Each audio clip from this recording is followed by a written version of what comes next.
All right, so here's what I'm thinking for your how to get from your list price with a multiplier to retail. Getting to your cost is a whole other ball of wax, but we'll tackle that in another session. So let's pretend you have 2.5 inch colonial and the list price is $2 and the multiplier is 0.75.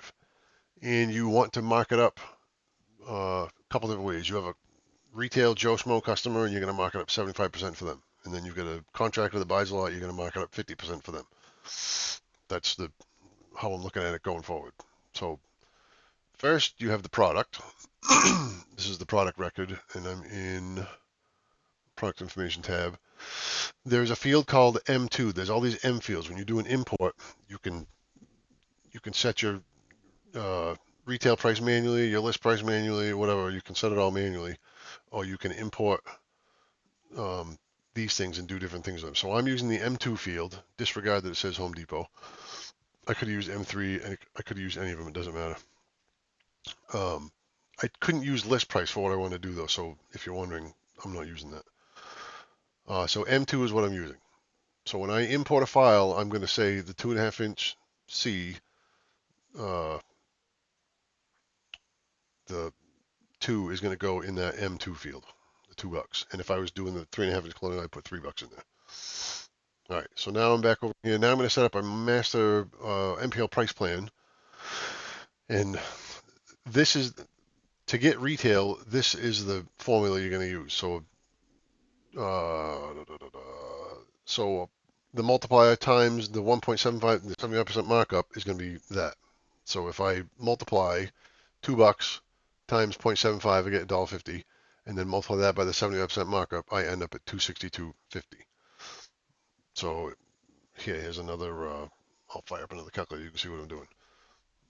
So if my list price is $2 and I multiply it by 1.3, 1.3125, I should get 265.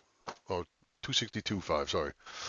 So that's the formula I'm using. I was telling Becky earlier, that's how I used to do cabinets when they gave us a multiplier and I was trying to give a customer an itemized list. I had a spreadsheet set up that used the formula, something like this, to show the price on each cabinet, in case they wanted to do something different for their corner base or whatever. So anyway, the contractor, the 50% markup ends up being 1.125. So that is set here in this price plan. And now back over on the products, I've got down in this section, I've got it. I'm using, I called it demo 1575 with a 75 multiplier. That's the name of my price plan. And I've only, so these are the two that it's going to worry about. And then on a master account, so I've got this one called Joe Bob Frank Smith. I was looking for something generic. He is marked as a retail price. And then I've got another account. Oop, Acme Builders, that's not who I wanted. I wanted Craig Parker.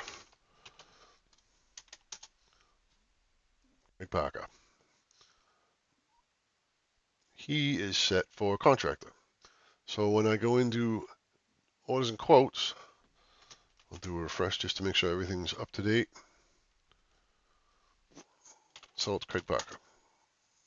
2.5 inch colonial, 225. Now if I go switch over to refresh again. Now it'll be Joe Bob Frank. Yep, I know. 263, it rounds up. I've got it set so that it rounds up to the next penny.